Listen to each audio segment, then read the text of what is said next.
Professional wrestling is the one true sport. Other sports have their share of intense, dramatic moments, but nothing can compare with professional wrestling.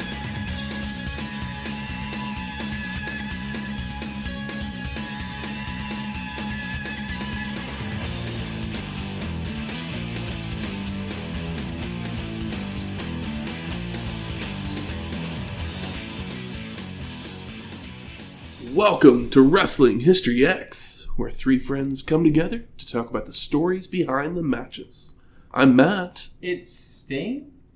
And I, Curt, Hennig. Welcome to episode 282, World War III, 1997. 60 warriors. 3 rings. 1 survivor? You do the math. They could have cut that line. You do the math. I mean, It's I'm not going to lie, I had to do the math whenever I was going through that match. I mean, yeah. Some long division. Yeah. Long division. This says a lot about this show already. So let's get into it. Woo! So this is the 3rd annual World War III, produced by WCW. Only the third. It took place on November 23rd, 1997, from the Palace of Auburn Hills in Auburn Hills, Michigan, with an attendance of 17,128 people. 17,128 poor souls. Suckers! I've been pissed. But, I mean, I don't think I would have bought a ticket to the show, so, yeah. Having seen World War I, well, I guess World War III, Part 1, whatever it is, and then Part 2, yeah, I just... This is the month where you get the WWF pay-per-view no matter what it is. They say third time's a charm, but I really doubt it. Yeah. You know, we say that. Yeah. It's barely true. But literally, if this pay-per-view had come from Oklahoma City this week, we would go. Oh, yeah. I would. That's true. We don't get we don't get pay-per-views here. No, I don't know I would. Well, I take that back. I would because we have a hookup on tickets. That's true. That's true. We would, we'd see what we could do. But we are in Auburn Hills, Michigan. We are. So Shane, did you do what you do? One for the ages. Yes, I did what I do. 60 ounces. Occasionally. One pickle. 60 ounces. 3 glasses. 1 pickle. Yes, we are in Michigan. You do the math. No, we can cut that line, remember? My stomach's going to do math. Process it. Yeah, we're here in Michigan, Auburn Hills. So I did what I tend to do, where I get on the Google Webs and say, what the fuck do people in Michigan eat, drink, smoke, snort? What do they have for dessert? And I came upon, some interesting cocktails, and then I came upon this one, which I thought, if I could describe this show in a beverage, what would it be? It would be a jar full of what looks like piss. With a pickle. But apparently there's a thing going around. Have you ever heard of the new Michigan Martini? Absolutely not. No, not many people have. According to Tommy Carroll, April 30th, 2024, if you love drinking a good martini, there is a new one called the Michigan Martini, which is unlike any martini you've ever had before. I'd argue it's not a martini. Yes, it's not a martini. It's not a traditional martini, you could say. There's no gin, there's no vodka, there's no sweet or dry vermouth, there's no olives, there's no olive juice. There's no liquor. There's no cherry. There's no alcohol. Well, there's a little alcohol, but there's no liquor, like he said. Yes, this, I guess this new craze or something, I don't know if this is a real thing. It's not a horrible thing, but it's essentially a PBR with a pickle spear in it. You know what's funny is... Served in a mason jar. The trend of, the pickleback, where you take, a shot of whiskey and then the pickle juice chaser or whatever. Yeah, it's a wickle.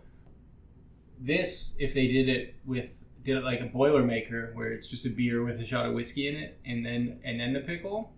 That could be good. I mean, I don't know. It would probably taste less good, but it at least would be a thing. And then I guess you call it like the soggy mathau or something. So is it just PBR with a pickle in it, or was there pickled juice in it? I put a splash of pickle juice in there. Yeah, I didn't but it was figure less than an ounce. Yeah. Okay. Yeah. I didn't figure the pickle would be strong enough to actually come through into the beer flavor, so I figured just a little, a half ounce of pickle juice approximately.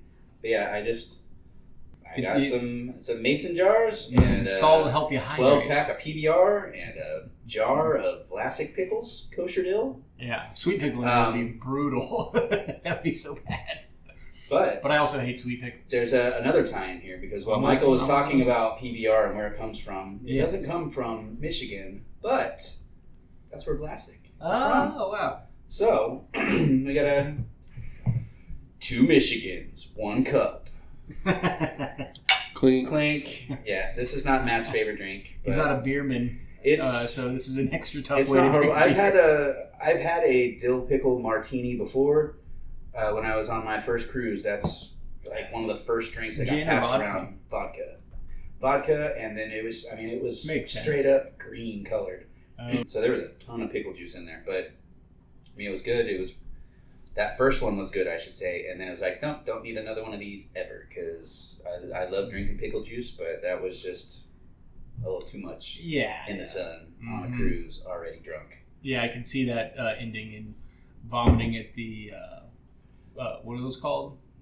Toilet? No, they're on cruises.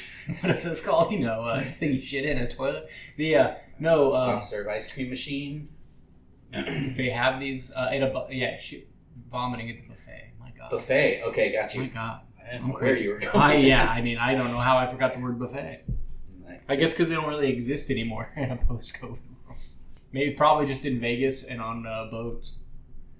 That's sad. If they can exist in Vegas and on a tiny little boat, just bring them back. Put them everywhere. Yeah, I mean, there might be. I just haven't been to a buffet in a long time. I think that's just something that you stop doing as you get older. According to... Yeah, we're drinking pickle juice. That's right, we're drinking pickle juice and PBR. Right, for this episode, we're all Republicans with this drink in our hand. I'm going to drink it in my left hand then with my pinky up. Pinky's up.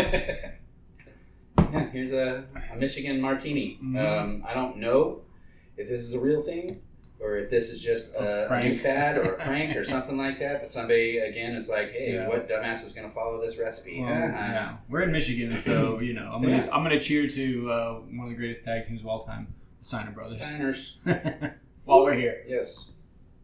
Well, something that would happen right around the same time as World War III, Alien Resurrection would hit theaters the next weekend. Take it away, boys. I love it. This movie is bananas. Yes, it is. And it's so fun because Alien is like one of my all-time favorite movies. Correct. And I love all of the sequels, even when they're not like great. I love Alien 3 despite all its flaws, and Alien Resurrection is the one that truly steps out from the vibe of the first 3 movies. Each one's a little different, but this one just kind of goes bananas in a very fun way. It looks different, it's got a different tone, and the concepts are extra fun and goofy. If you want to see Ellen Ripley sink some fucking shots on the court, there's a pretty cool scene where she plays some basketball pretty well. But one of the craziest things about this movie is that it was directed, because the Alien movies, first one, Ridley Scott, incredible director. Second one, James Cameron. He's fucking James Cameron. Mm-hmm. The third one is David Fincher.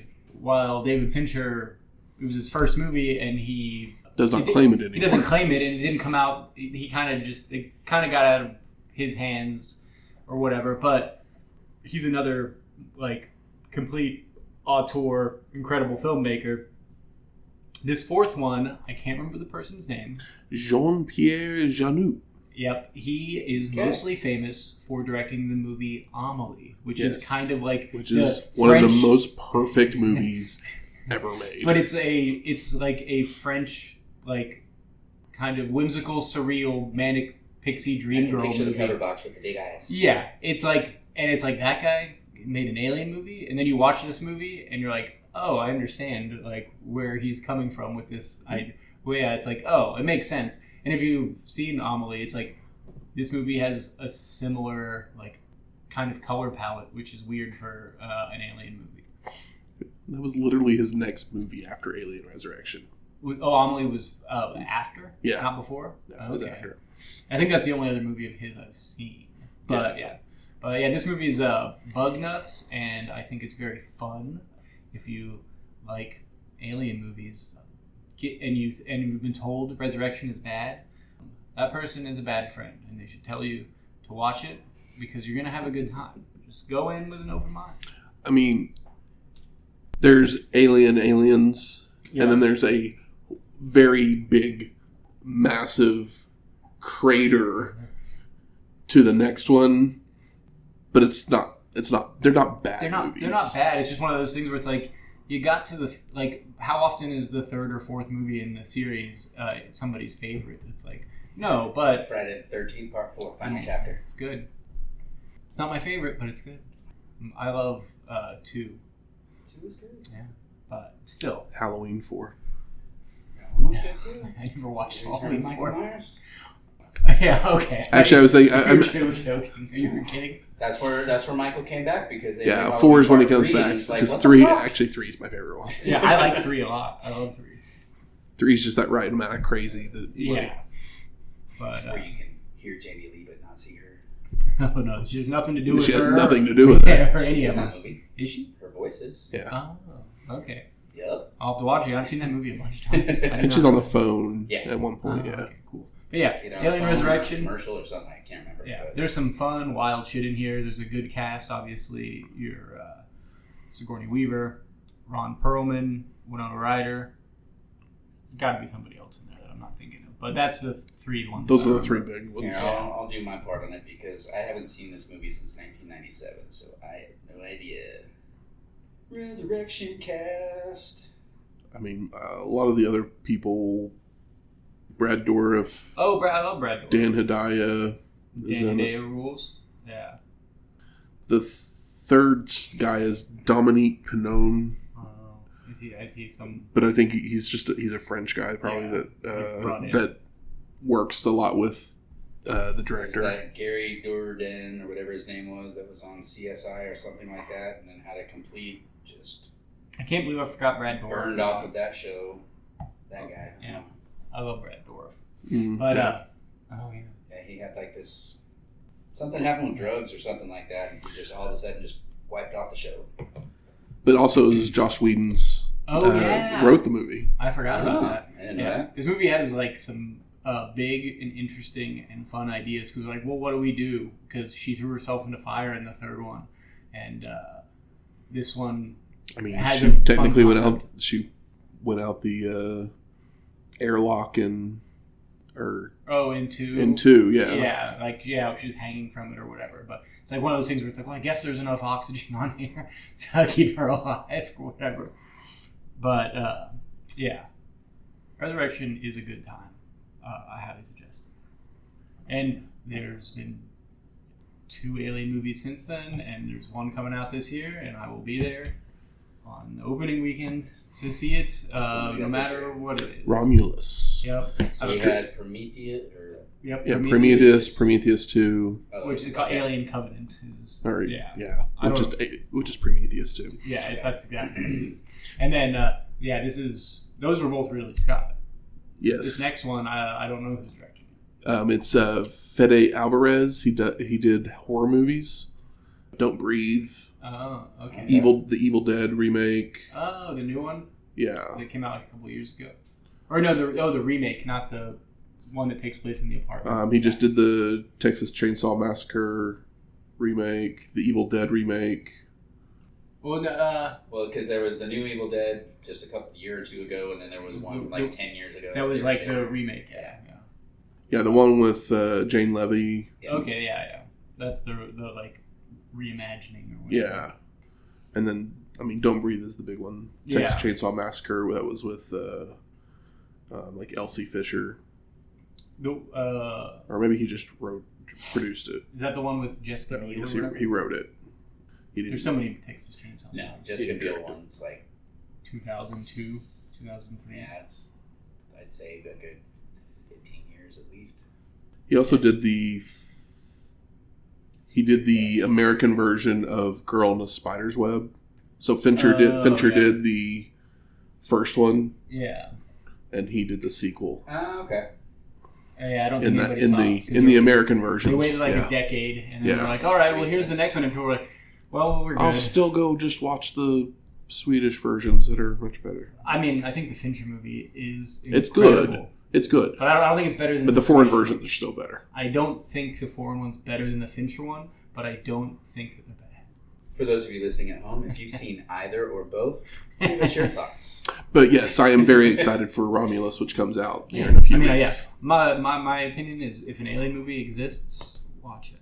You say Romulus, and I think of the scientist from Biodome. Yeah. You say Romulus, I think Remus. But yeah, I think it's going to go back to its roots of being a horror movie. Because he actually did an interview with Ridley Scott that they played before when they reshowed Alien in the theater a few months back. Yeah, 40th for the 40th anniversary. 45th. I don't know. Yeah, 45th, I think was what it was. But yeah. So super looking forward to that. I mean, if there's an Alien movie in the theater, I will see it. It will, nothing will stop me except for death. What about would World War III stop you? No, I mean, what do I got? Might as well catch it before I'm fighting for salt and bullets. Yeah. So we open on a post-apocalyptic wasteland. A guy in a gas mask scours the wreckage for survivors, reporting to a lady in WCW control. There are no ladies in control at WCW. No, probably not. Well, we have our lead cheerleader, Kimberly. Oh, that's true. We do have the Nitro Girls. She's in control of the Nitro Girls, maybe. Maybe Jane Fonda's somewhere there. He scans the wasteland to see footage of 60 men competing in 3 rings, which astounds him. I mean, why would they be doing that when there's just nuclear fallout everywhere? And he decides to go in for a closer look, with the control room telling him to pull out. Get out of there. It's too late, as a portal pulls him through. So we've got time travel? Exactly. See, for some reason I thought the atomic bomb went off. That's how I interpreted it, but... Maybe that's what it was. Yeah, who knows? But Tony Schiavone welcomes everyone to the show, joined by Mike Tenay and Bobby, the Brain Heenan. And Tenay says many people are looking towards Starrcade, but the Battle Royal is equally important, as the winner will face the champion at Super Brawl. Let's hold on to those words right there. Yeah, it's equally important. The Battle Royal is equally important, as the winner will face the champion at Super Bowl. As like the marquee match that this company has and has been building for a full year. But we'll who knows? Maybe everything will work out great. I mean, WCW is still around today. When have they ever let us down? Yep. So we get our first match. Glacier and the Cat Ernest Miller versus the Faces of Fear of Meng and Barbarian with Jimmy Hart. And the story behind this match was that the Cold One had kicked Jimmy off the apron during a singles match versus Barbie. And the Tongan wanted to avenge his manager, so he faced Glacier the very next week, only for Hart to be hit again by the Cold One. The Faces of Fear would jump Glacier, which would bring Miller out to make the save. Wow, I really didn't expect them to build this match at all. I just assumed they needed a first match, so props to them. Gotta have a story. Sure. They gotta do something on Saturday night to keep your attention. Yeah. No, I'm not gonna lie, when the Glacier music started, I was just waiting for... The snow? We didn't get snow. Well, we didn't get snow, but I was waiting for Mortis and Wrath to come out next, because... They did it too many times. Also, this is World War III. This could be their final attempt. Final chance to get anybody to care. The final battle. Yeah. You do the math. Well, the math I came together from the beginning of this match was that there was no snow for Glacier, so the bloom is off of the rose. Sorry. Sorry, buddy. Yeah. This is my assumption, but we'll see what happens. So everyone starts brawling to begin, with Barbarian being kicked out of the ring by the Cat, leaving Meng and the Cold One to trade strikes, taking the Tongan down with a leg sweep. That's karate. Miller comes in and goes for a crossbody, with Glacier hitting a dropkick to send them to the mat for a 2 count. But Barbie tags in to take numerous kicks and have his arm worked over. But a forearm allows the Barbarian to bring Meng back in to take a dropkick that sends him into the Barbarian, knocking him off the apron. I did love Ernest Miller did not like getting kicked by his partner with the save. That was a nice touch. He came down from that spot and gave him a, what the fuck, man? Why are you kicking everybody, Glacier? What the fuck's wrong with you? I thought you were this karate master. He's like, I'm the only guy that kicks in this match. Glacier with a turnbuckle smash to the Tongan, followed by the cat springboarding off the body of Meng into a crossbody onto Barbarian. I mean, on the floor. Spot. That was a fun spot. Yeah, I was like, come on, and Ernest, he's so light on his feet. Quick like cat. Yes, the Tongan comes out to save his partner when the Cold One would follow out with a slingshot plancha atop him, before stalking after Hart, only to get laid out by a Barbarian clothesline from behind. Now back in the ring, the Faces of Fear hit a back body drop into a powerbomb combo for a near fall, before a Meng drop kick and backbreaker for a 2 count. Glacier's getting clubbered by the Faces of Fear as our announcers talk college football and what the Faces of Fear used to do before wrestling. And they've been both wrestling for 20 years at this point. 16 for me. Oh, okay. Meng nails a shoulder breaker and locks on a nerve hold. Ooh, Glacier sells it. Till the Cold One is able to rally after avoiding an elbow drop with a back suplex, allowing him to make the crawl for the hot tag. Hot tag? Miller leaps in with kicks and chops, followed by clotheslines to both men, when Jimmy would jump on the apron. So the cat grabs him and Shadouken to knock him off. Yeah, he really does go full Street Fighter. But he turns right into a Tongan death grip for the pin and the win. Post-match, Meng continues the grip while Barbarian and Glacier brawl to the floor until the ref finally gets him to release the hold. I was afraid that the Faces of Fear would lose just because they always lose. But I'm like, I can't believe that these men would beat up Meng and Barbarian, even if I didn't know anything about them, just looking at Meng and Barbarian. But I will say this, Ernest Miller is kind of fun. Mm-hmm. He brings something different to the table. He is very slight, but when he does do a cool kick, it's kind of cool. And Somebody call his mama. Yeah, the other thought that I had about this match was like, okay, we normally start with like a really good cruiser match, or at least a good cruiser match that has potential and normally at least leaves us feeling good and ready for the next match. But all these cruiserweight men that we've been gushing over have done such a great job in getting themselves and each other over that they no longer are jerking the curtain. And that made me feel happy for them. Semi-main? I mean, it could be, but we'll see as we go through. Mm-hmm. But I just, because I didn't know what was coming up next, but that was just like the thought process. Like, all right, no cruiser match, but I know there's got to be one up the card, and just they made names for themselves and earned their spots, so that's cool. We go to the WCWWrestling.com room, where DDP is with Mark Madden and Jeff Katz. Ooh. And he's asked about his strategy for the World War III match, with Page giving his answer, but Tony talks over it, so we have no clue what that strategy is. So go out there and get in ring number 3. Yeah, we're going to be there for about 20 minutes, and I'll probably be one of the last 5 guys, because I'm Diamond Dallas Page. Bang. It's probably pretty close to what he said. If I had to imagine it. Yep, and then he shills DDP wide full 20 years ahead of time.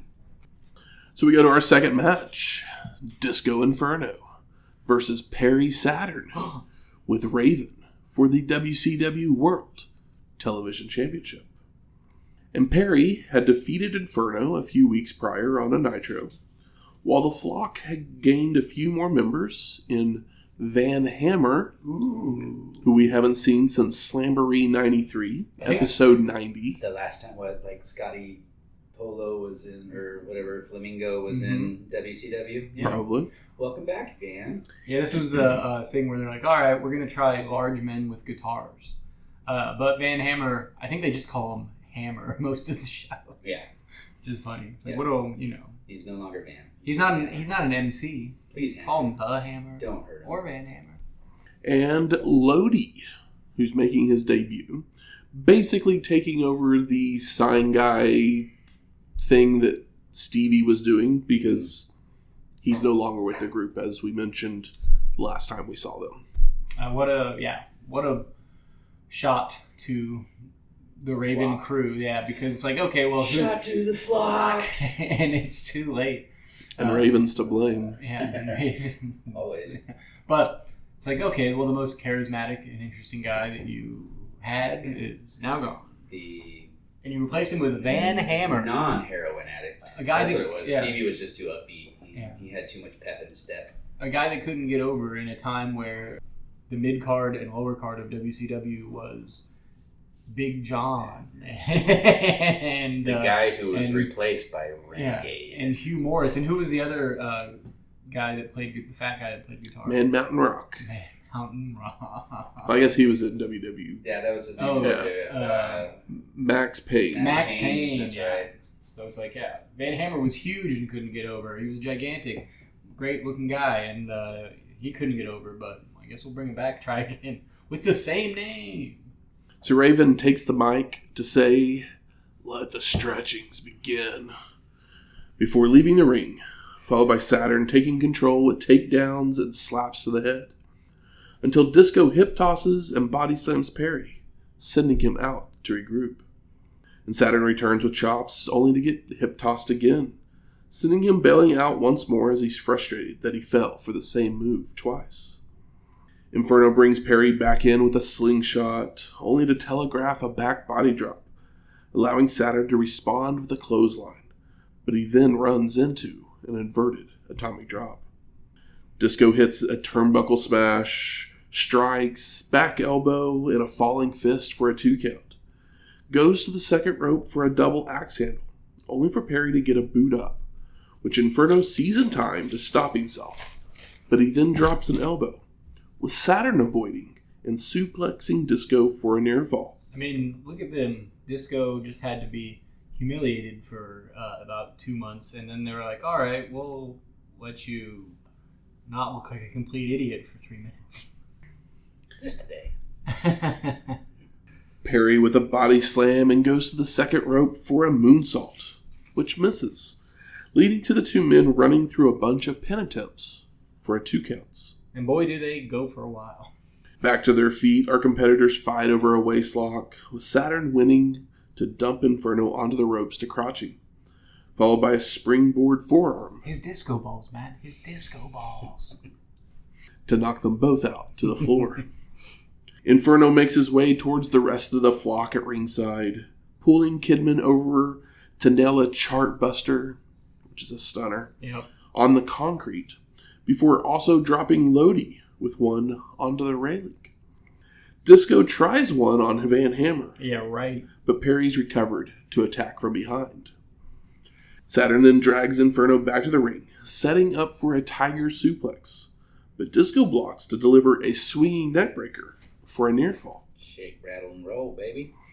Inferno goes up top for a crossbody, only for Perry to roll through to lock in the rings of Saturn for the submission and the win. Was it just me, or did the TV title look a whole lot like Big Gold? I mean, they often bring out the wrong belt, so who knows?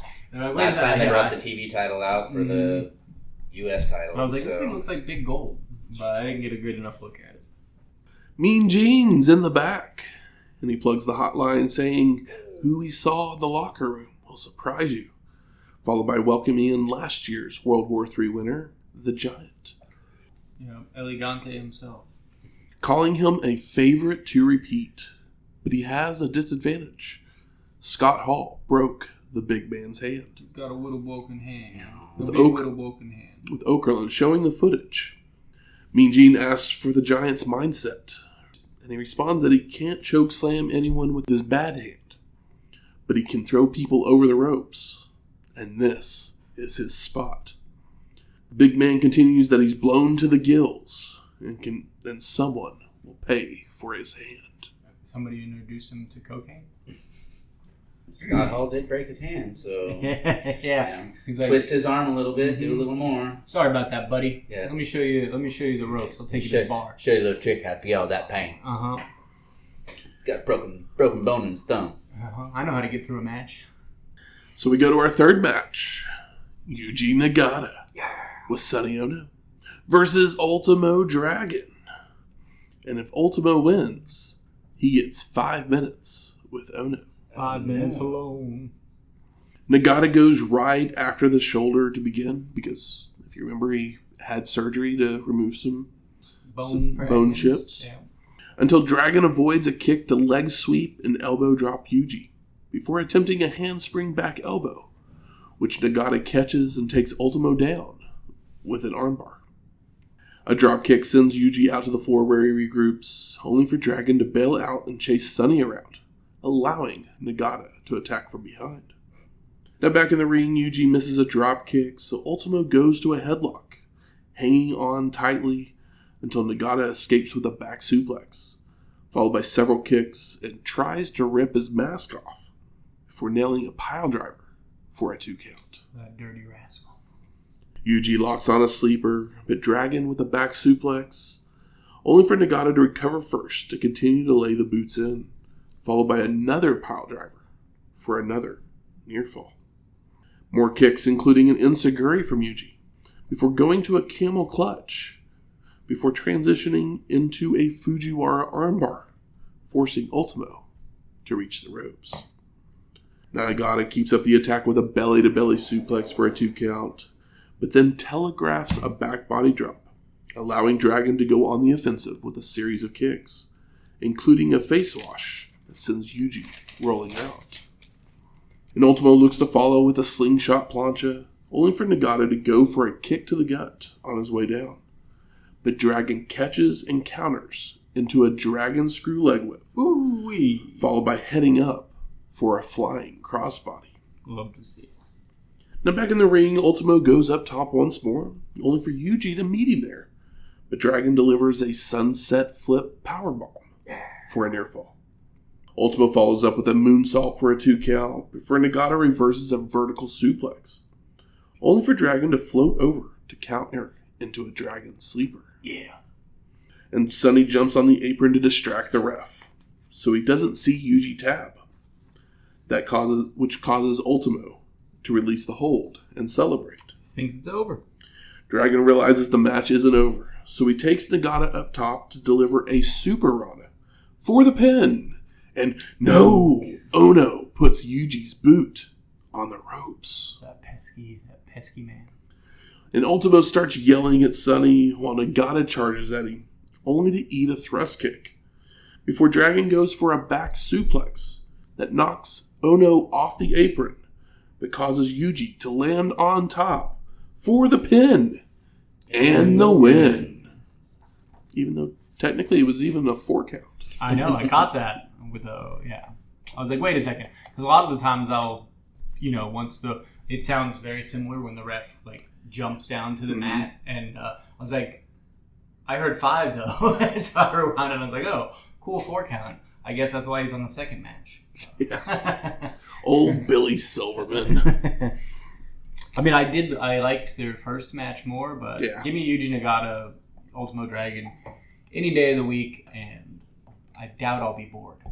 Nope. And, Nagata won, so I imagine that this isn't over yet. Yeah, probably have another one.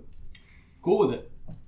So we go to our 4th match. Steven Regal and Dave Taylor versus the Steiner brothers of Rick and Scott Steiner with Ted DiBiase for the WCW World Tag Team Championships.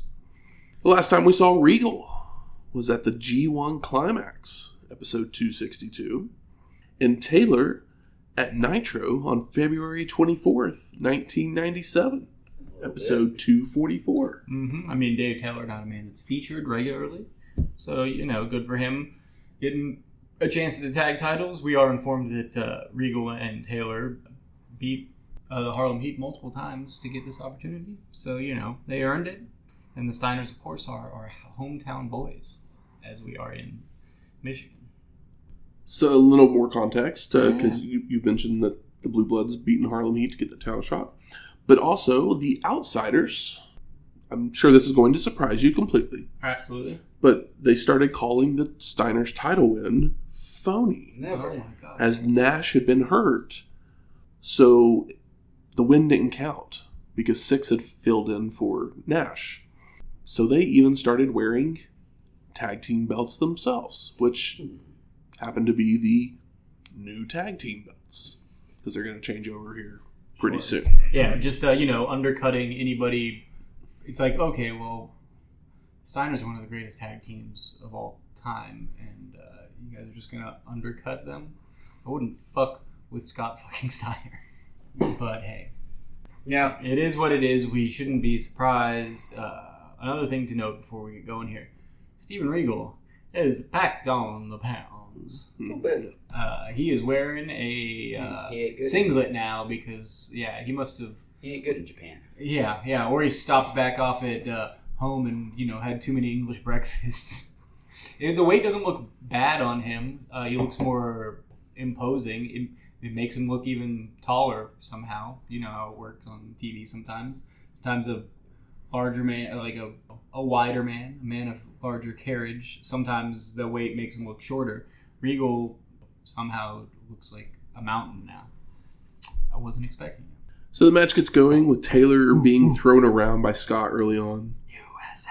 But the Blue Bloods getting caught in their corner for some clubbering, only for Dave to telegraph a back body drop, allowing Steiner to nail a Tiger Driver, followed by Regal jumping in the ring, with Rick doing the same to deliver Steiner lines, sending the Blue Bloods to the floor to regroup. Steven and Rick both make their way into the ring, where they work a knuckle lock back and forth, until Steiner runs into a knee in a corner, allowing Regal to go on the offensive with European uppercuts, but Rick counters into an armbar. And Scotty returns to hit a belly-to-belly suplex for a 2 count, before going to a modified STF, but he releases it to tag Rick back in to continue wearing down Steven with holds. Regal finally escapes with an eye rake to bring Taylor back, only for Rick to catch Dave going for a leapfrog with a power slam for a near fall. It looks great, but it always looks great when it's a Steiner brother. And Taylor reverses a whip of Scott, so Steven nails a knee to the back from the apron, followed by Dave clotheslining him out to the floor, where Regal works him over with knees before rolling him back in. And the Blue Bloods with strikes and holds to continue the punishment, but a telegraphed back body drop from Steven allows Scott to fire up with a clothesline, making the crawl to the corner, only for Regal to hook him with a leg lock to prevent a tag. And they keep up the attack when Scott would catch Steven charging out with a belly-to-belly suplex, allowing him to make the hot tag.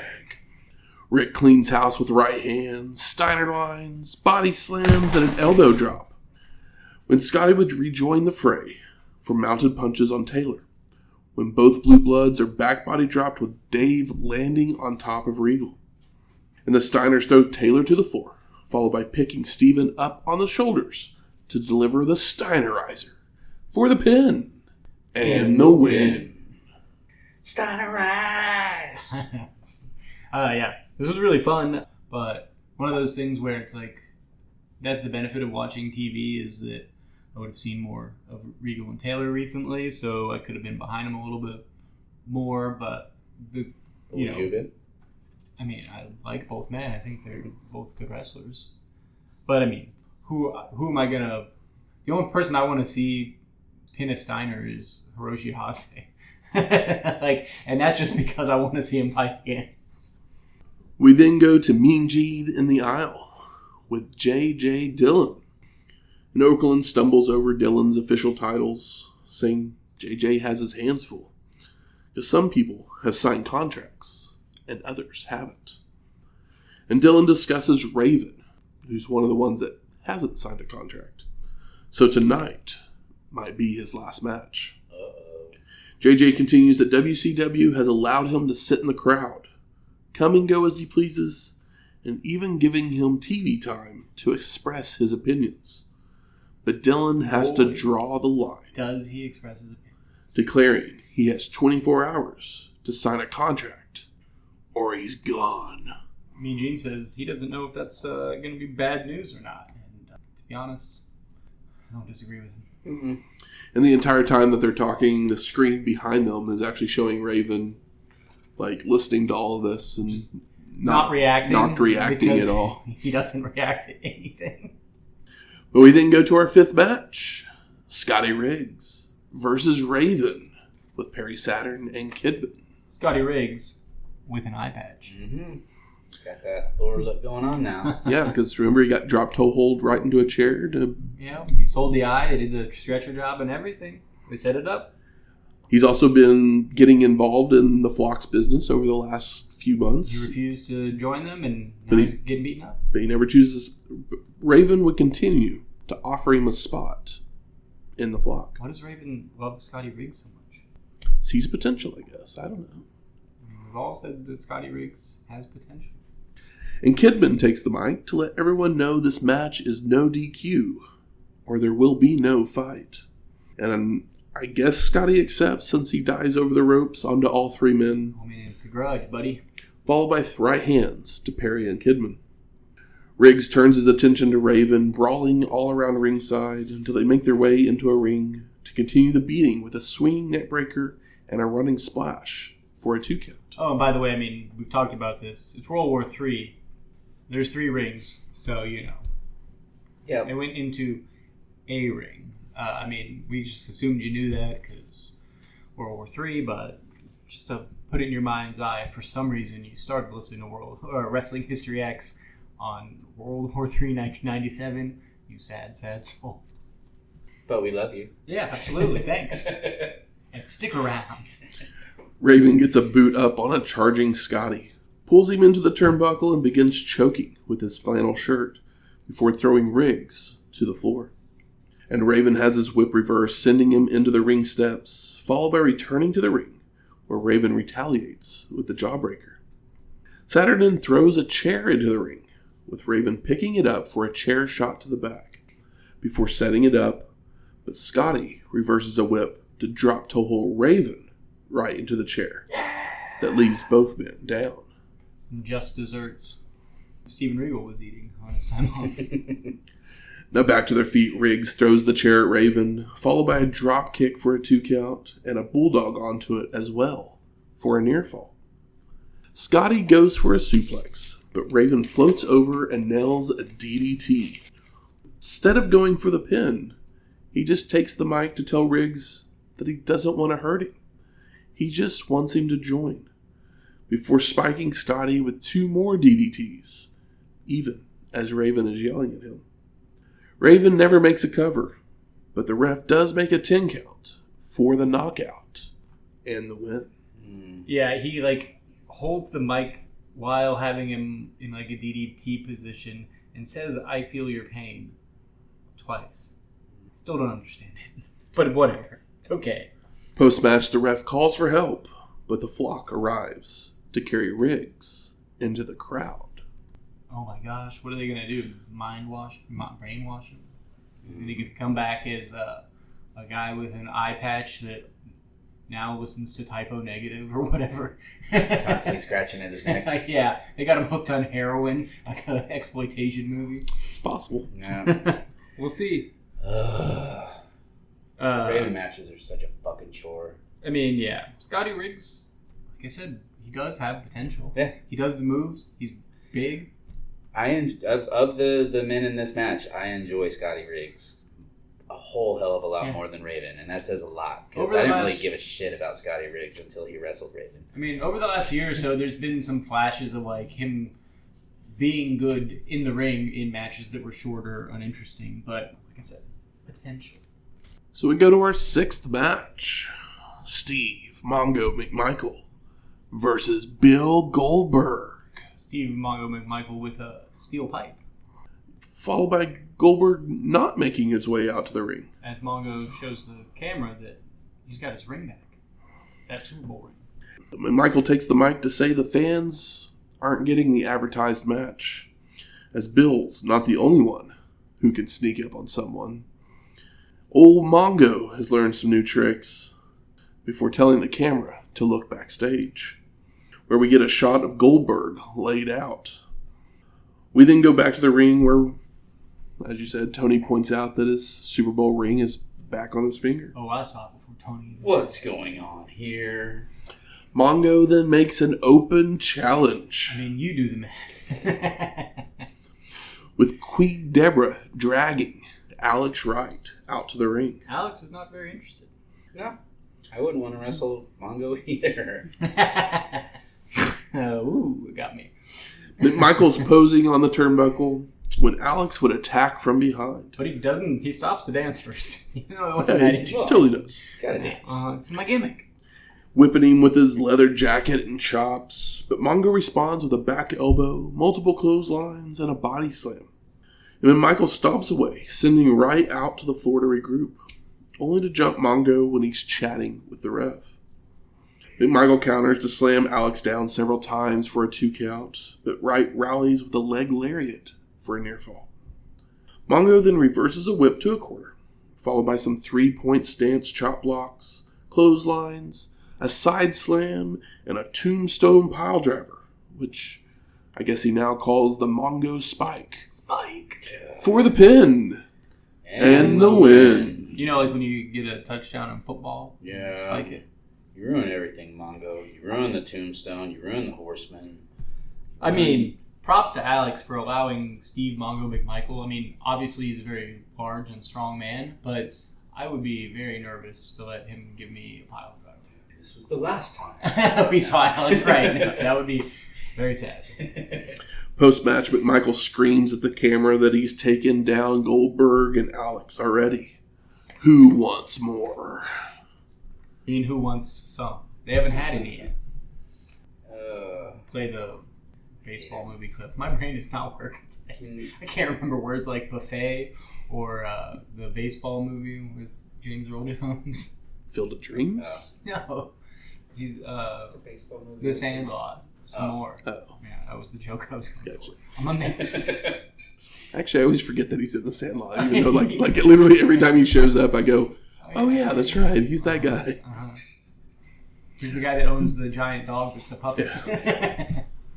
This is an all-time moment for one of our favorite men in WCW, Mike Tenay, where after Mongo wins this match, Mike Tenay goes on to say, in 15 years of being in the NFL, Mongo never scored a touchdown, and he was never able to spike the ball. Now he takes it out on his opponents, which is such a, genius, slight backhand to Mongo McMichael, while still getting over, him being this, angry dickhead guy.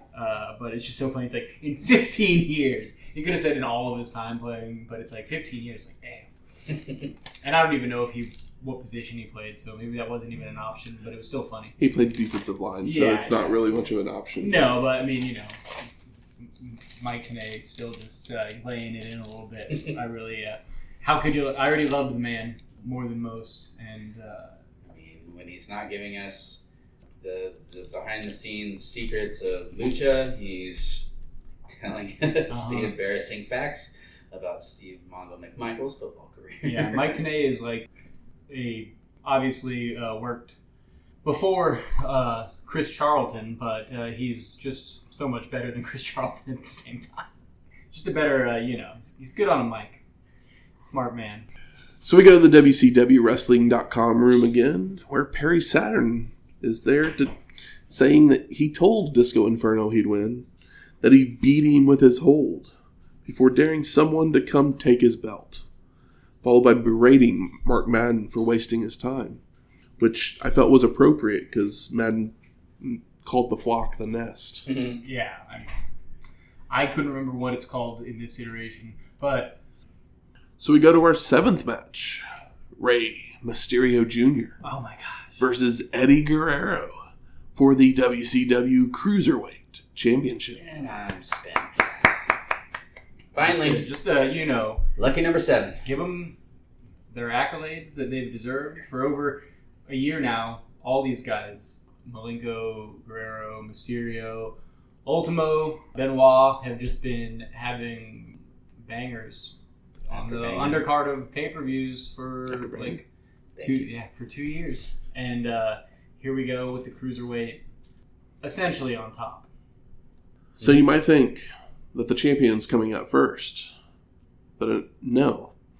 Eddie had defeated Mysterio on a Nitro since Havoc to regain the title.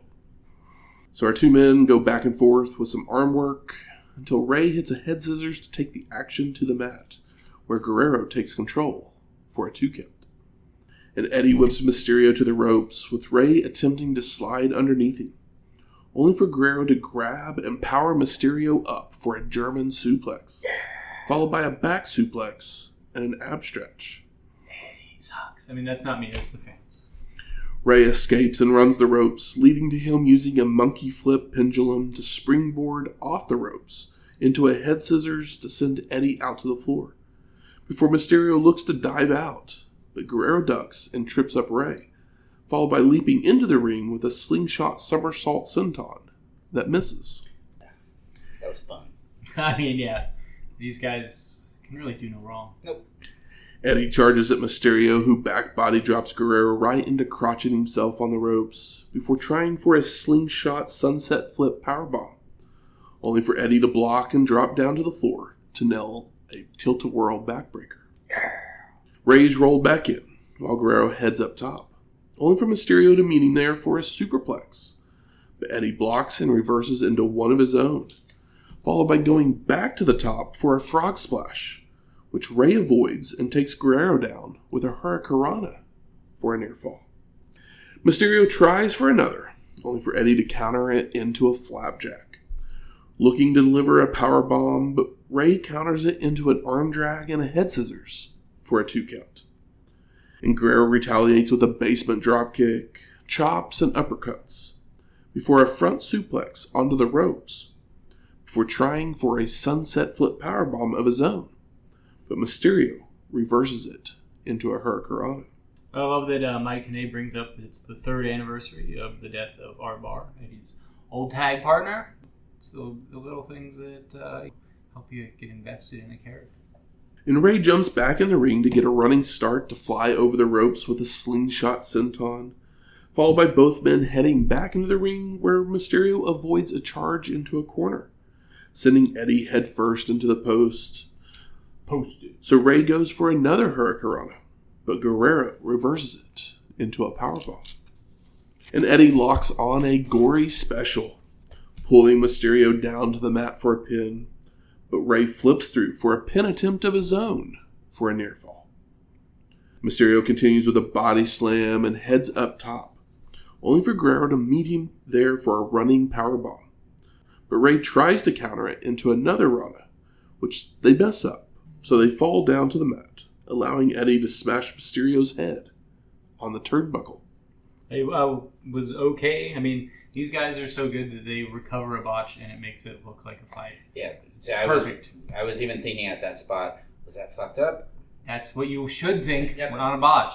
Don't ever run the spot back. Just keep it moving. But yeah, it's like, oh, well, these guys are exhausted. Have you heard all of the things that they've been doing? Like, they're leaving it all in the goddamn ring, and it would make sense that you might just collapse after 10 minutes, 15 minutes of doing flips and, being in the air half of the match. Guerrero whips Ray to a corner, only for him to leap up and off the top with a moonsault press for a 2 count, followed by a springboard leg drop, but he hurts himself in the process. His poor butt. Mysterio makes his way to the apron to nail a springboard somersault rana for the pin. And no, Eddie grabs the ropes, but Ray doesn't realize it, allowing Guerrero to recover. And the crowd believes that it's over too.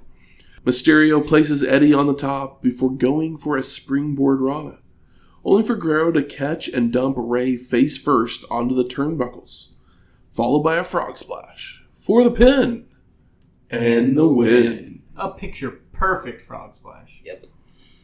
Post-match, Eddie looks to the camera, saying he's the best thing in WCW, and everyone knows it. Before Heenan claims that Guerrero is still the Cruiser Heavyweight Champion. No lies were spoken in any of that. Nope. Except for that he's not the Cruiser Heavyweight Champion. He's No, I'm sure. Cruiserweight, He's just a cruiser. yeah. just the Cruiserweight Champion. Yeah. But I mean, of the cruisers, he's one of the heaviest. Yes. yeah. What do we say about this? You heard us talk about the rest of the show.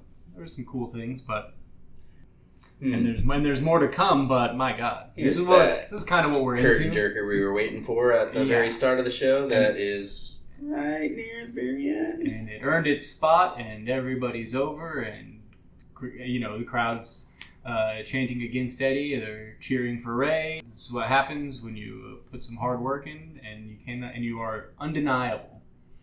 Get yourself over, guys.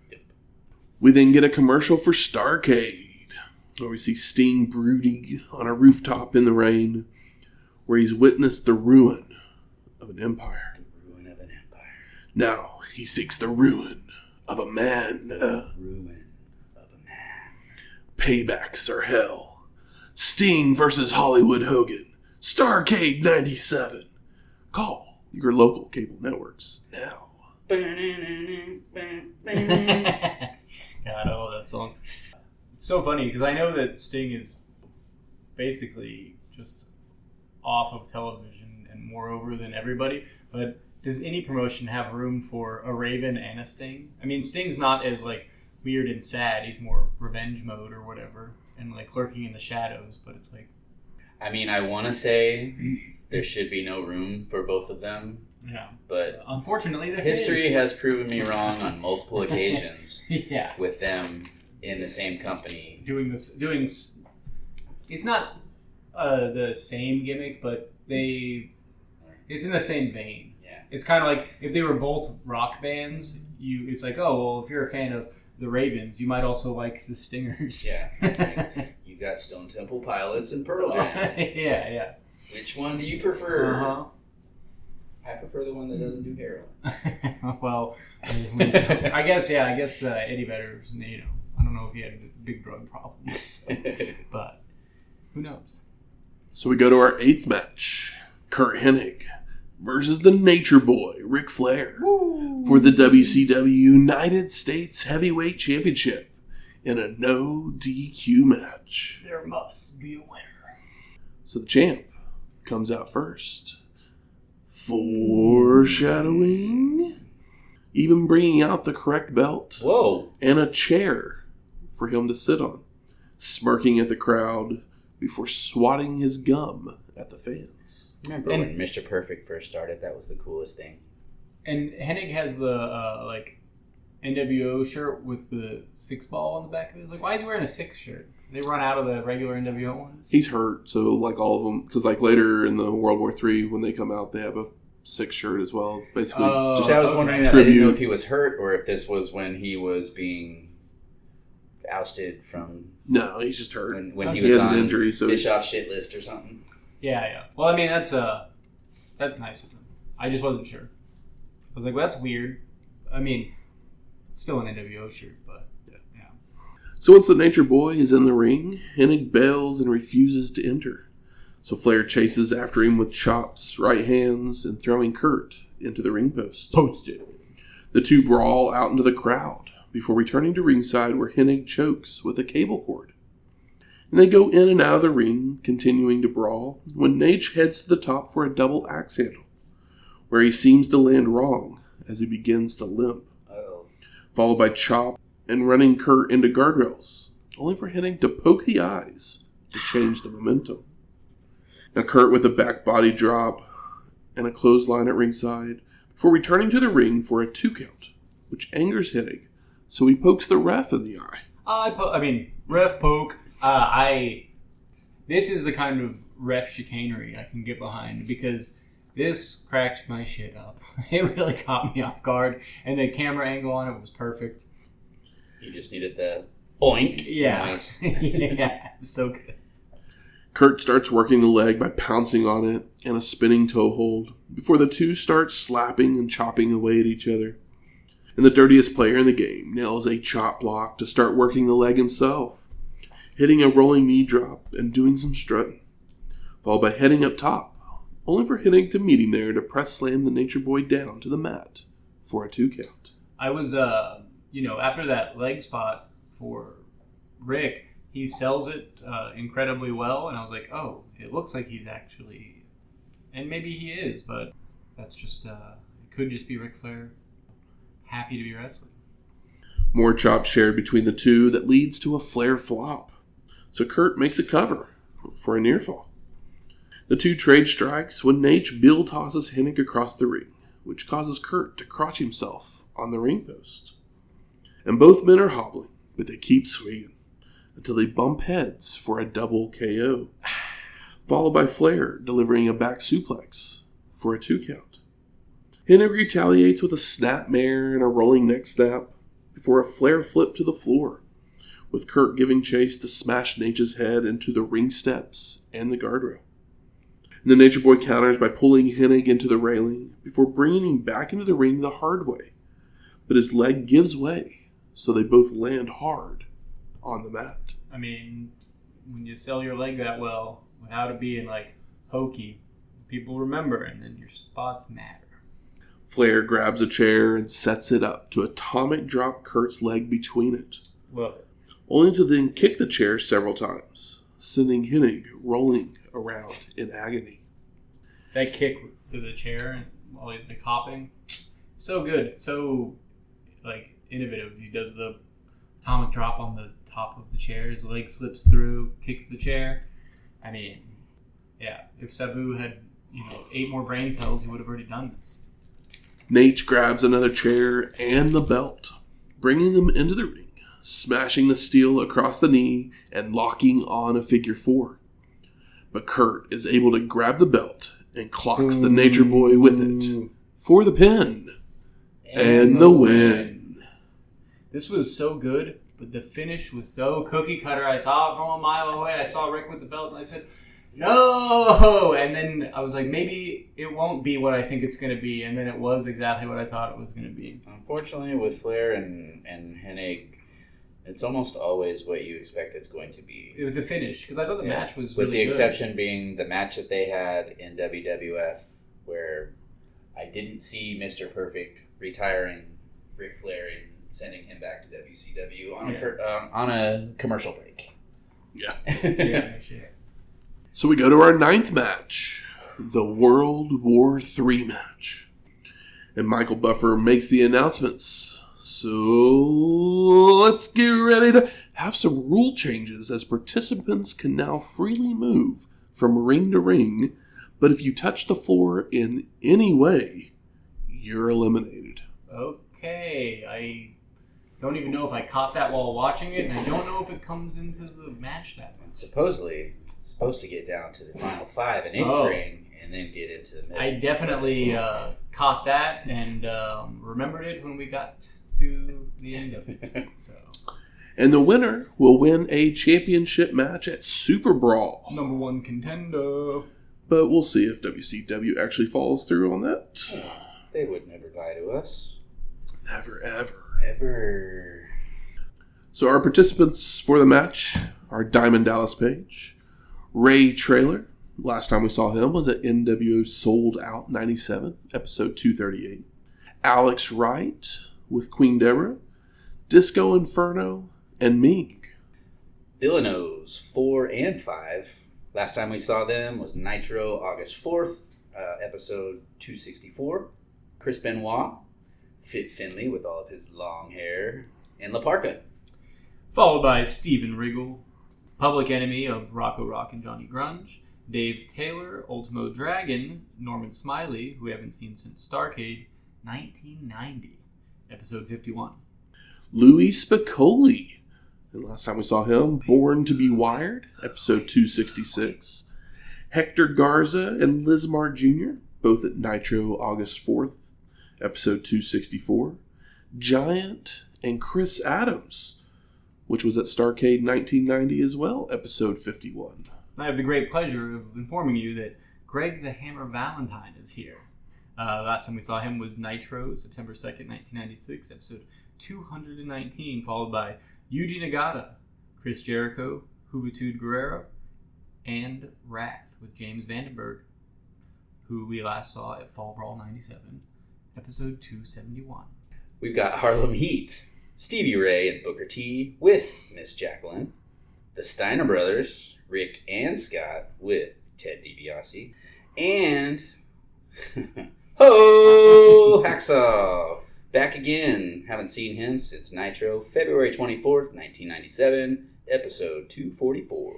Remember that episode? He challenged Hogan. I do remember that now. That we were like, yeah, Hogan, or yeah, Hacksaw. Terry. Mm-hmm. Hugh Morris, Lex Luger, Ernest the Cat Miller, and Brad Armstrong. Nitro, September 2nd, 1996, episode 218 was the last time we saw him. Silver King, from last time we saw him was Nitro, August 4th, 1997, episode 264, followed by Mortis, who we saw at Fall Brawl 97, episode 271, Barbarian, Eddie Guerrero, and Damien, who we saw last at Nitro, August 4th, 1997. Coming in next, we've got Prince Iakea, last seen at Spring Stampede 97, episode 248. Formerly known as the Blacktop Bully, or Smash. Barry Darso, last seen as the Blacktop Bully at Uncensored 1995, episode 146. My man Dean Malenko. Kendall Windham and John Nord, as last seen as the Berserker at the Royal Rumble 1993, episode 86. El Dandy, Rey Mysterio Jr., Steve Mongo McMichael, Cyclope, last time seen at Super Brawl 7, episode 243, and the Renegade, last seen at World War III 96, episode 229. He's a once-a-year kind of guy. And he's followed by Chavo Guerrero Jr., last seen at the Nitro, August 4th, 1997, episode 264, followed by Super Callow, who we last saw on Nitro, June 9th, 1997, episode 258, followed by Glacier, who we just saw, and Bobby Blaze. And next, we've got the NWO making their way out, including Buff Bagwell, Scott Hall, Mr. Curt Hennig with Rick Rude, Macho Man Randy Savage with Miss Elizabeth, and Vincent. And Vincent, everybody. So our announcers are saying we are at 59 people. But where is Kevin Nash, as he was scheduled for this match? Wonder where he could be. I'd argue who Afraid we're gonna cares, find but out. I understand he's important to the show. Yep. The bell rings, we get triple screen, and the brawl is on. When Damien would leap into the arms of the Giant, just for him to be thrown out, to be eliminated. Followed by Lismarn Jr. doing the exact same thing. Spicoli and Disco attack the Giant, but they both get tossed over by the big man as well, to be eliminated. So he's just like, let's get rid of these dudes. That's right, one-handed. Uh-huh. Now the Villanos try their hand, only to meet the same fate from the Giant. Who needs these unfeatured luchas? I like your wordplay there. Yeah. Now everyone in Ring 3 wises up and just stays away from the big man momentarily, as we see Taylor and Ultimo have a kick fight, followed by Norman Smiley charging at Meng, who is held by Public Enemy, only to be back body dropped out to the floor to be eliminated. Boo. La Parka's on the floor somehow, so he's gone, before Public Enemy tries to clothesline Meng out. But they don't get enough, allowing the Tongan to thrust kick both men out to be eliminated. Oh, my dude. Even though Grunge went through the middle rope. Don't matter. That's right. Touch that floor. That's right. You're out. Yeah, and yeah, the Giant's just like selling his hand in the corner. Looks like he's crying. What are you blubbering about? It hurt. It broke my thumb. You're a big, strong boy. That's Tyler Bate. It's my favorite thumb. I need this thumb. It's my choke slam thumb. We go to ring number 1, where the NWO is dominating, with Hall dumping Dandy out to the floor to be eliminated, followed by Blaze being back body dropped out as well by Bagwell. We get a wide shot that shows Ring 1 and 3 have cleared out significantly, but Ring 2 is still full of competitors. It sure is. And you know what I love about this World War III match? What's that? It's not all triple screen. Well, yeah, I do love that. That's good that they didn't do it all triple screen. That was very intelligent choice that they made because it really didn't work out last time. But that Hacksaw is just yelling out, "Oh!" like every minute and a half just to get a pop from the crowd. Just, he's like, "Don't forget me. Don't forget me. You guys still awake out there? I know you can't see me. I haven't had a singles match in a year and a half. Just, not on pay-per-view anyway." Fuckers wouldn't let me in the NWO. Mm-hmm. The Steiners and Harlem Heat are brawling. Luger is trying to kick Mortis out of Ring 2. The Cat and Hoovy trade kicks while Booker saves Stevie from an attack, followed by them tossing Armstrong out of the ring to be eliminated, followed by Booker T delivering a Harlem sidekick to Silver King to send him out Silver King, he was my dark horse winner. Damien's given the same treatment from Booker to be eliminated, while DDP is working on Wrath, but he holds on to the ropes to stay in the match. And Booker T gets dumped over, only to save himself as well, before Paige throws Ayakea and Nagata out of the ring to be eliminated. And Mortis and Wrath team up on Renegade, but when Wrath charges in with a clothesline, it sends him and Renegade spilling out to the floor, where they continue to brawl to the back.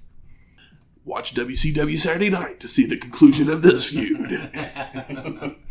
Cool. That's my commentary. Yeah, that's our next episode, guys. You ready for it? Ring 1's almost empty with just the NWO fighting the Steiners, who've made their way over, while Duggan is being hammered away on by the Giant and Mongo. Mysterio does something to Hall that sends him over, but Bagwell's there to help Scott back into the ring, while the Hammer gets dumped out by Glacier. Boo. I was so excited for Greg.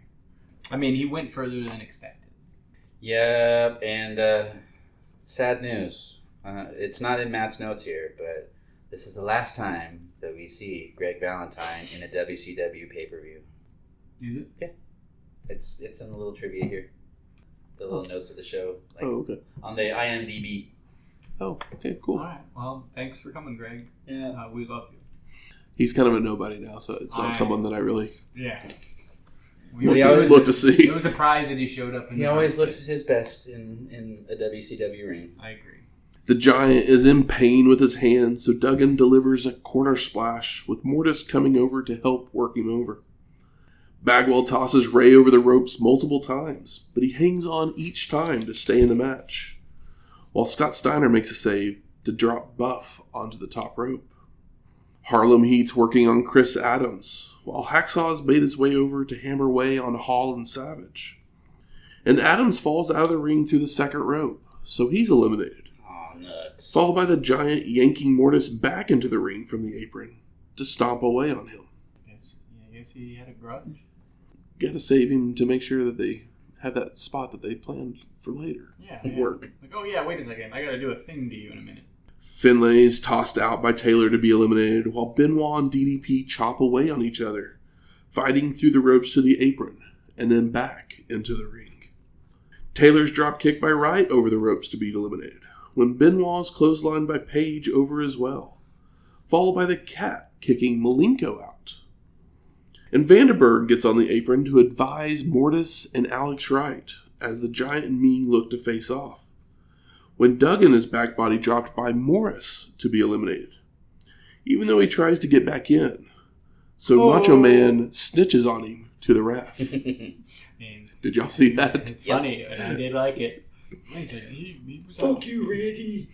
The Cat's tossed out by Barbarian to be eliminated when DDP runs in to clothesline Barbie out as well. And Eddie tries for a pop-up powerbomb on Ray, only for Mysterio to counter it into a head scissors to send Guerrero over the ropes to be eliminated, followed by Savage and Hall dumping Morris out. I mean, Ray doing that to Eddie so soon after the match we just saw is maybe the only interesting thing that's happened so far. The NWO gets tired of Ray constantly saving himself, so they team up to knock him out of the ring, but he hangs on to the apron curtain. Trailer's eliminated somehow as we see him walking around ringside, when Wright and Mortis finally get their plan together to attack the Giant. But Mortis gets grabbed by the throat, so Alex heads to the top to jump on the big man's back.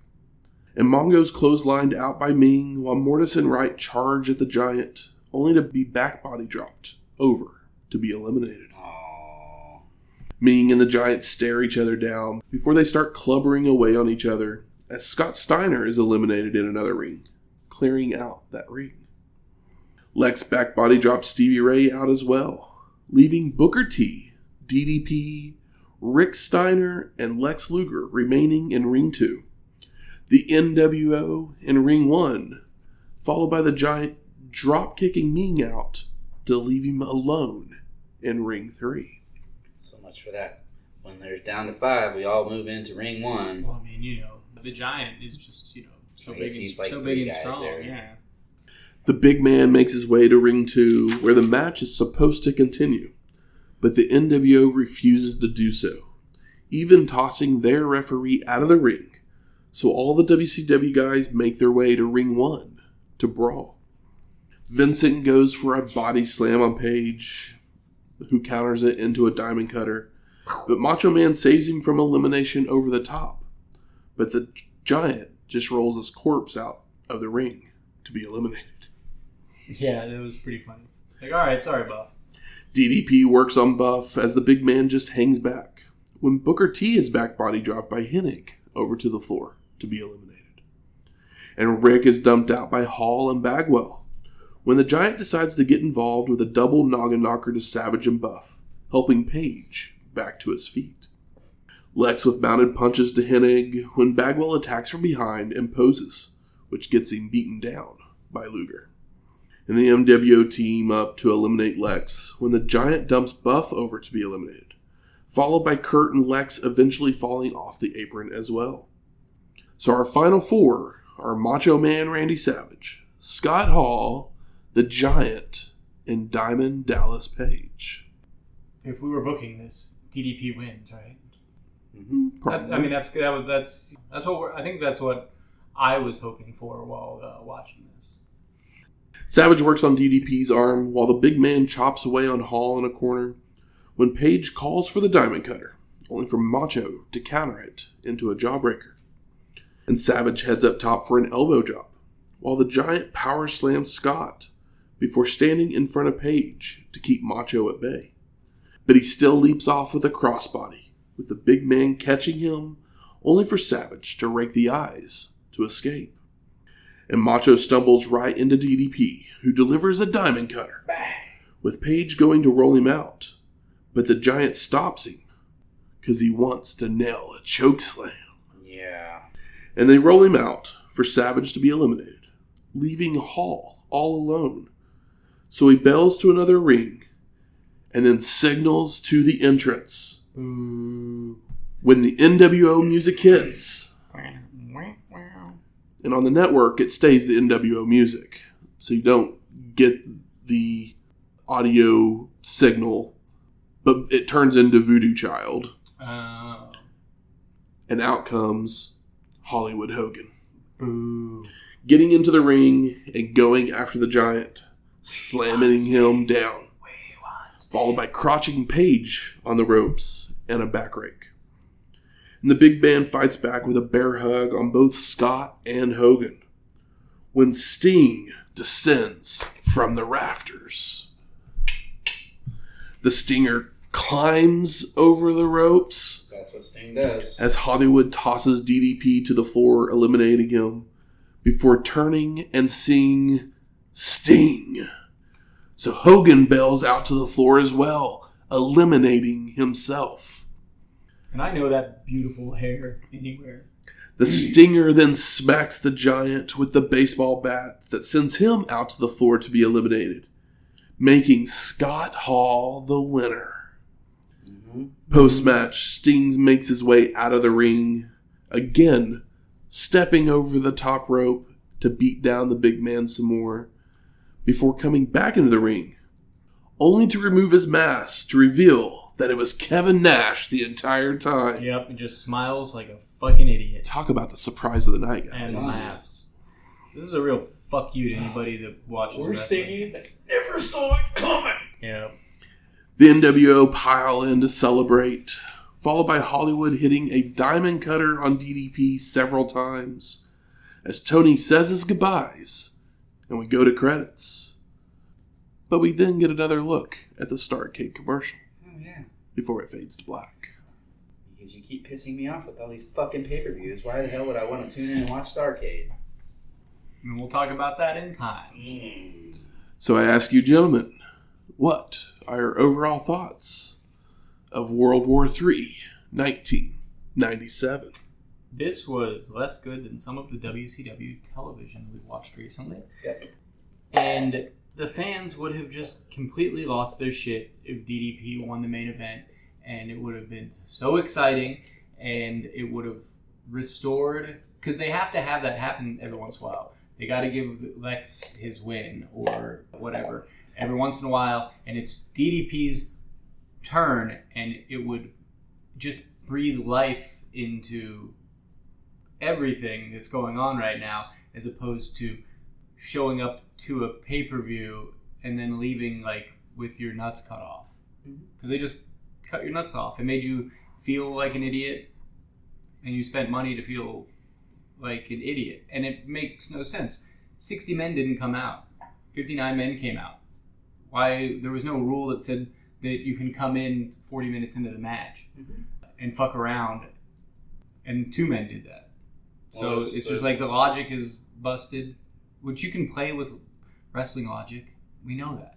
Sometimes you can make a thing make sense that doesn't make sense, and nobody complains about it. But this is just shenanigans. But hey, Ray and Eddie, feed it to me. Yep. Yeah, I mean, all of that. Fuck everything else. Match number 7 is the one that you want to tune in for. Everything else is just background noise. Yeah.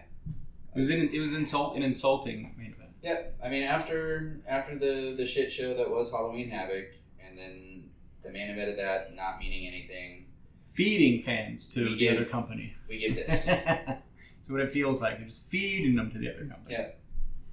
Yeah, there's not a whole lot to even say. Yeah, bitter taste.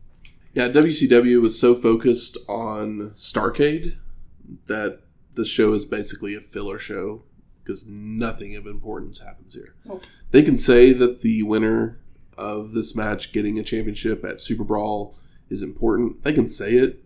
It's only important if DDP's that guy. But it's not important if it's the other person.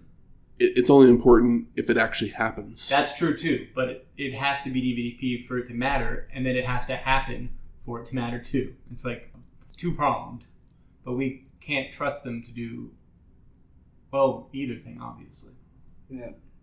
I mean, yeah, if the match happens, quote unquote, capital IF, the match happens. Cool. A big ol' if, boys. I mean, but we've seen this before with Battle Bowl. It meant nothing. Anybody that won that didn't really mean anything. Yeah, DDP won. DDP won that, and yeah, then he lost his ring. So, like, literally, DDP wins this, and the match doesn't happen. Don't fans just kind of go, I guess DDP. Well, I guess they just don't want to give this guy a white face paint. That is a good point. Like, if DDP wins it and it happens, then it matters. If DDP wins it and it doesn't happen, it just takes away from DDP, which we cannot do. So, exactly. So like, if they were never going to do that for him, then I'm glad they didn't do it. Here's the other side. Yeah. Scott Hall winning, it should telegraph who's winning Starrcade 97. Mm-hmm. Even though we know who should win Starrcade 97. Absolutely. Yep. I know. But it's still Hogan in the match, so shit could happen. Yeah. And boy, could it ever. Good. Where's the smart marks at? There. All right. Fuck you. I think it's time we smark it up. So what are some of the best moments of this show? Seven. Yeah. Eddie and Ray just making this show almost worth watching with a single match alone. And then, of course, my boy Butterface Greg. Just love to see it. The cat springboarding off of Meng into a Yes. crossbody onto Barbie on the floor. Yep, that was wonderful. That was in a that was maybe the other coolest thing that happened that didn't happen in a match between Eddie Guerrero and Rey Mysterio, who just put on a clinic. Like the Flair Hennig match Was good until the finish. Until the end. Yeah. And then it was just, well, here's your typical NWO finish. If that had an interesting finish, then we could be talking about it right now. But because the finish was so obvious and telegraphed, it cut the balls off of what was the best match they've had so far. The best interaction that those two men have had so far in this feud. Yeah.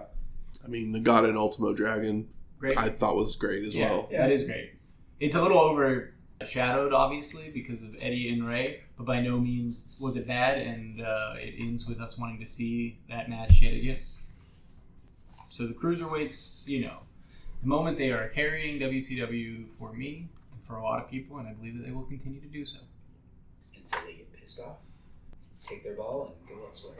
Yeah. I'm a bit of a mark for Perry Saturn, and I love the Rings of Saturn finisher. Yeah. I mean, I think we all appreciate the physical ability of Perry Saturn, so it was nice to see him here. Yeah. How about most disappointing? I mean, it's really this whole, Sting thing that they keep doing, which is just... It's got. If they can't do it every time. If there's no reason to be thankful Starrcade 97 is right around the corner, then for that, hopefully we do not have the fake Sting thing anymore. It's so obvious, and it happens if not every show we've watched for the last 6 WCW shows, it's at least every other show. Yeah, I mean it was, and we know exactly as soon as. We literally went from when the NWO formed. It's basically the end of episodes was the NWO beats down on the face, and then we got into Sting disappears, and now he reappears, or a Sting reappears to do something. And that was the finish for every episode for the next 6 months. It's still blinded because suddenly he's a foot taller or 100 pounds heavier. Or he has beautiful long brown hair. Yeah. Or he has short Kevin hair. Nash would say thank you. I mean, Kevin Nash has incredible hair. You could see it from while he was hanging there. I was like, I know that hair anywhere. He just has wonderful head of hair, man. And he's also a bit taller. A little bit. We've already bitched about the end of the Flair match. Mongo. Yeah. Can Mongo just support ALS? Yeah. Research. Ice buckets, man. Ice buckets. Love you to death, Mongo, as a person. Yeah. I'd love to get a beer with you. There was another name on this list here. Not only was this Greg Valentine's final WCW pay-per-view, but it was also the final WCW pay-per-view for Queen Deborah. Oh, wow. Yeah, she probably leaves pretty quickly. Yeah. Because Jarrett's over it. That's interesting, because she's kind of the most featured woman on featured woman. Like Jacqueline is been showing up more and doing stuff, obviously, but yeah, Deborah's been there for a minute, kind of holding it down. Yeah, she'll be finding her double J again here soon. How about best performer of the night? I mean, it's the only two people that could have done that in the ring was Eddie and Rey together. It's hard to separate the two men because. But Eddie won with the picture. I mean, I do want to say that match isn't as good as their Halloween Havoc match. No, I agree. But just like in the Nagata Ultimo. In the lineup of this, it's still... It's a 10-star match. It's still great. Yeah, it's still great. But it's not as good. It's not on the short list. Just want to make sure we're tempering Yeah. our listeners a bit. It's still like, very good. It's very good. And I think you should watch it. But it's not go out of your way. Watch it like the Havoc match. No. Watch the Havoc match, definitely. But yeah, I mean, similar with the If you want to watch anything of this match, of this show, that match is a good one to watch. Yeah. Yeah, and then Because I'm like, Dragon. it's for me, it's very close between it and the Nagata Ultimo match. Like, I really like the Nagata Ultimo match. Yeah. I mean, those are the two matches on the show that I think you could put on a playlist and that are on the show that are worthy of being put on a match playlist of any kind. Where I'm like, okay, cool. Like, we're gonna do a American Cruiserweight playlist. You're gonna see a lot of the same guys fight each other a bunch of times, but there's nothing wrong with that. We'll give it to the Giant. The way he was nursing that broken hand, man. It was kind of pathetic. I was like, you can't. You're selling it too hard, sir. You're like welling up, and you're the Giant. You can't well up. You can grit your teeth, and he should have done like the grit your teeth and like hit your hand against the ropes. Oh, I forgot one of my favorite moments of the show. Macho Man snitching. Oh, yeah.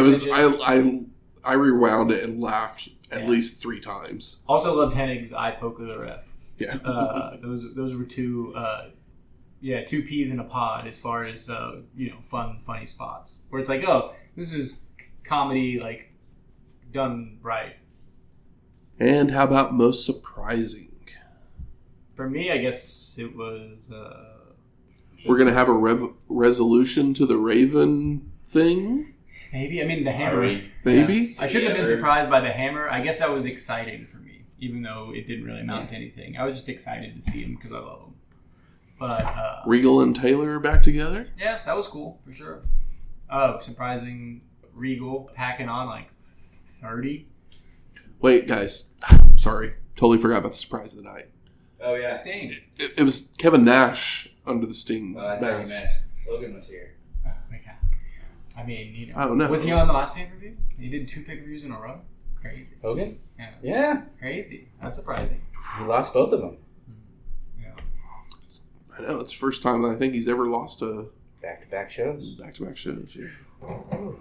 That's all I got. And it meant nothing that he lost.